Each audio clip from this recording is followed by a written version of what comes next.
అందరికీ నమస్కారం అండి. ఈరోజు వీడియో వచ్చేటప్పటికి పార్టీ అఫీషియల్ హ్యాండిల్ నుంచి ఎప్పుడు లెటర్ హెడ్స్ పార్టీ నుంచి పార్టీ వాయిస్ ఏంటి, పార్టీ స్టాండ్ ఏంటి అని ఎప్పుడు లెటర్ హెడ్స్ వస్తూ ఉంటాయి అన్ని సోషల్ మీడియా ప్లాట్ఫామ్స్ నుంచి.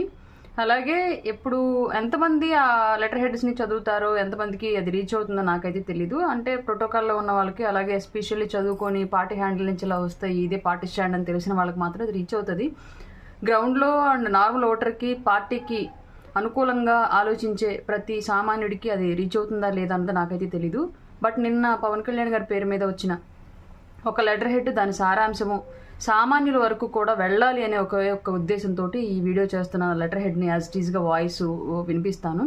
ఇది వీలైనంత వరకు ఎక్కువ మందికి రీచ్ అయ్యేలాగా చేయండి. ఫస్ట్ టైం ఒక స్టాండ్ అనేది గట్టిగా జనాల్లోకి వెళ్ళాలి అని అనిపించింది, అందుకే దాని గురించి చేస్తున్నాను. దీన్ని అన్యదా ఎవరు భావించవద్దు దయచేసి. 4వ తేదీ జనవరి నెల 2024 వైసీపీ ఓటమి కళ్ళెదుట కనిపిస్తోంది. ఇది పార్టీ అఫీషియల్ లెటర్ హెడ్ యొక్క హెడ్డింగు. దాన్ని ఒకసారి మొత్తం కంప్లీట్గా చదువుతాను వీలైనంత వరకు. దానికి ఇంకా ఎలాంటి ఎక్స్ప్లెనేషన్స్ ఇవ్వాల్సిన అవసరం కూడా లేదు. యాజ్ ఇట్ ఈస్గా దానిలో ఏది ఉందో అది జనాలకు రీచ్ అయితే చాలు. వైసీపీ ఓటమి కళ్ళెదుటే కనిపిస్తోంది, అందుకే కొందరు కాపు పెద్దలను రెచ్చగొడుతోంది. ఇది పవన్ కళ్యాణ్ గారి వాయిస్, కంప్లీట్గా పవన్ కళ్యాణ్ గారి వాయిస్ అనే వినండి మీరు దయచేసి. నేను గౌరవించే కాపు పెద్దలు నన్ను దూషించినా దీవెనలుగానే స్వీకరిస్తాను. నన్ను ఎంతగా దూషించినా వారికి జనసేన వాకిలి తెరచే ఉంటుంది. కాపులకు రిజర్వేషన్ ఇచ్చేది లేదని కరాఖండిగా చెప్పి కాపులనే పావులుగా వాడుకునే వ్యక్తిని ముందుగా ప్రశ్నించాలి. కుట్రలు కుయుక్తులతో అల్లిన వైసీపీ వాళ్ళలో చిక్కుకోవద్దన్నదే కాపు పెద్దలకు నా విన్నపం. రానున్న సార్వత్రిక ఎన్నికల్లో వైసీపీకి ఓటమి అనివార్యమని స్పష్టంగా తెలుస్తోంది. ఆంధ్రప్రదేశ్ ప్రజానికం తాము వైసీపీని సాగనంపుతున్నామని సర్వేల ద్వారా వెల్లడిస్తూనే ఉన్నారు. అవినీతి, అస్తవ్యస్త, హింసాత్మక విధానాలతో కొనసాగుతున్న వైసీపీ పాలనను చాలా బలంగా ఎదుర్కొంటున్న పార్టీ జనసేన. ఎమర్జెన్సీ సమయంలో అప్పటి పాలక పక్షాన్ని నిలువరించి దేశ ప్రయోజనాల కోసం అన్ని పార్టీలు ఏకతాటిపైకి వచ్చాయి. అదే రీతిలో ఆంధ్రప్రదేశ్ రాష్ట్ర ప్రయోజనాలను దృష్టిలో ఉంచుకొని వైసీపీ వ్యతిరేక ఓటు చీలకూడదు అని ప్రకటించి నేను మొదలుపెట్టిన ఒక కార్యాచరణ వైసీపీకి, ఆ పార్టీని నడిపే నాయకుడికి కంటగింపుగా మారింది. జనసేనకు శాసన వ్యవస్థలో స్థానం లేకపోయినా ప్రజా జీవనంలో బాధ్యత కలిగిన ప్రతిపక్షంగా నిలిచినందుకే ఎన్నో దాడులు, దిగజారిన విమర్శలు చేస్తోంది వైసీపీ.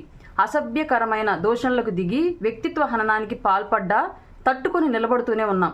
అన్ని సామాజిక వర్గాల్లోనూ నిర్దిష్టమైన శాతం, కాపు సామాజిక వర్గంలో బలమైన శాతం జనసేనకు అండగా ఉండడం వైసీపీకి జీర్ణం కావడం లేదు. ఈ క్రమంలోనే కులపరమైన అస్త్రాన్ని వైసీపీ ప్రయోగిస్తోంది.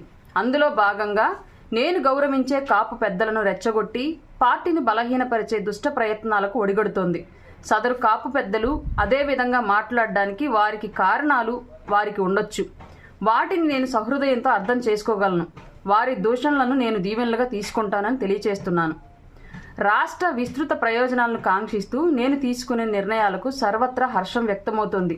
జనసేన ఆవిర్భావం నుంచి నేటి వరకు ఆంధ్రప్రదేశ్ ప్రయోజనాల కోసమే అడుగులు వేస్తున్నాను అని అందరికీ తెలుసు. ఎస్సీ, ఎస్టీ, బీసీ కులాల సాధికారతతో పాటు అగ్ర కులాల్లోని పేదలకు అండగా నిలిచి వారి ఆర్థిక ఉన్నతికి దోహదపడాలన్నదే నా ఉద్దేశం. కులాలను కలిపే ఆలోచన విధానంతో అందరూ ఒక తాటిపైకి రాగలరని విశ్వసిస్తాను. తూర్పు కాపు, మత్స్యకార, శెట్టి బలిజ, గౌడ, కొప్పుల వెలమ, పద్మశాలి, దేవాంగ, విశ్వబ్రాహ్మణ, నాయి బ్రాహ్మణ, రజిక, కాళింగ, ఒడ్డెర ఇంకా మొదలగు బీసీ కులాలు, సంఖ్యాబలం లేని ఎంబీసీ, మాల, మాదిగ, రెల్లి, ఎస్సీ ఉపకులాలు, ఎస్టీ కులాలను కలుపుకొని అడుగులు వేసే సమర్థత కాపులకి ఉంది కాబట్టే పెద్దన్న పాత్ర తీసుకోవాలని కోరాను. అందుకు అనుగుణంగా కాపు యువత, మహిళలు, విఘ్నులు నడుం బిగించారు. కులాలు, వర్గాల మధ్య ఎన్ని అపోహలు ఉన్నా ప్రజలందరి కనీస అవసరాలు, కనీస ప్రయోజనాలు సాధించుకునే క్రమంలో అందరూ కలిసి నడవాలి. రాబోయే ఎన్నికల్లో కాపులు ఖచ్చితంగా నిర్ణయాత్మక, క్రియాశీలక పాత్ర పోషిస్తారు.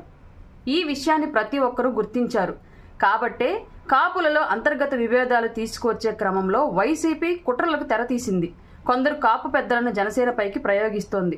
జనసేన పైన, నాపైన సామాజిక మాధ్యమాల్లో విషపు రాతలు రాయించడం, అపోహలు సృష్టించే తప్పుడు వార్తలను కేవలం కాపు సామాజిక వర్గం వారి మొబైల్ ఫోన్లకు మాత్రమే పంపడం లాంటి దుశ్చర్యలకు ఒడిగడుతోంది. ఆంధ్రప్రదేశ్ రాష్ట్రంలో జరగబోయే అభివృద్ధిలో కాపులు ఖచ్చితంగా పెద్దన్న పాత్ర పోషించాలని నేను బలంగా విశ్వసిస్తాను.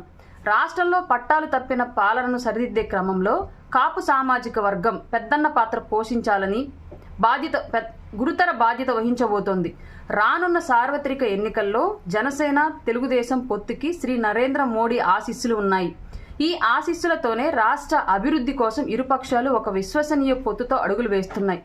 ఈ క్రమంలోనే నేను ఏ నిర్ణయం తీసుకున్నా, ఏం మాట్లాడినా అందుకు ఒక బలమైన హేతువు ఉంటుంది. దూరదృష్టితో దీర్ఘకాలిక రాష్ట్ర ప్రయోజనాలను లక్షించి పనిచేస్తాను. అవి ఇప్పటికిప్పుడు కంటికి కనిపించకపోవచ్చు. నేను లక్షించినవి, ఆశించినవి నెరవేరిన రోజున నన్ను అపార్థం చేసుకొని ఈ క్షణం దూషిస్తున్న కాపు పెద్దలు ఖచ్చితంగా హర్షిస్తారు. కాపు రిజర్వేషన్ పోరాటాన్ని హింసాత్మకంగా మార్చిన మాస్టర్ క్రిమినల్ బ్రెయిన్ అయి ఆ తర్వాత ఎటు వెళ్ళిందో కాపు సామాజిక వర్గం గ్రహించింది. కాపులకు రిజర్వేషన్ ఇచ్చేది లేదు అని, కాపులకు బలమైన జిల్లా అని అందరూ భావించే తూర్పుగోదావరి జిల్లా వెళ్లి జగ్గంపేటలో కరాఖండిగా ప్రకటించిన శ్రీ జగన్ రెడ్డిని కాపు పెద్దలు ప్రశ్నించాలి. కాపు కార్పొరేషన్కి నిధులు కేటాయింపు ఏమైందని నిలదీయాలి. సంక్షేమ పథకాల ద్వారా కాపులకు వెళ్లే లబ్ధిని కూడా కాపు కార్పొరేషన్ లెక్కల్లో చూపించడం ఏంటని అడగండి. ఈడబ్ల్యూఎస్ రిజర్వేషన్ కాపులకి ఇచ్చిన కోటాను తొలగించిన వ్యక్తిని ప్రశ్నించాలి. కాపులను కాపు నాయకులతో తిట్టిస్తూ తూలనాడిస్తున్న వ్యక్తిని కాకుండా నన్ను దూషించడం వల్ల ఎవరికి ప్రయోజనమో గ్రహించాలి. నేను ఇంకా శాసనసభలోకి అడుగుపెట్టలేదు. నాతో పాటు ఎమ్మెల్యేలను తీసుకువెళ్లే రాజకీయ ప్రస్థానంలో ముందుకు వెళుతున్న నాకు ముందరి కాళ్లకు బంధాలు వేయించాలని చూస్తున్నది ఎవరో ప్రజలు గ్రహిస్తూనే ఉన్నారు. కుట్రలు కుతంత్రాలతో అల్లిన వైసీపీ వలలో చిక్కుకోవద్దనేది నేను గౌరవించే కాపు పెద్దలకు సవినయంగా విజ్ఞప్తి చేస్తున్నాను. నన్ను దూషించే సదరు కాపు పెద్దలకు జనసేన పార్టీ వాకిలి ఎప్పుడు తెరచే ఉంటుందని తెలియజేస్తున్నాను. వైసీపీ ప్రాయోజిత విషపూరిత ప్రచారాలను, తప్పుడు అభిప్రాయాలతో కూడిన విశ్లేషణలను, వార్తలను విశ్వసించవద్దని కాపు సామాజిక వర్గంతో పాటు ప్రతి ఒక్కరికి విజ్ఞప్తి చేస్తున్నాను. ఆంధ్రప్రదేశ్ రాష్ట్ర సర్వతోముఖాభివృద్ధిని ఆకాంక్షిస్తూనే నిర్ణయాలు తీసుకుంటానని తెలియజేసుకుంటున్నాను. ఇట్లు పవన్ కళ్యాణ్, జనసేన పార్టీ అధ్యక్షుల వారు.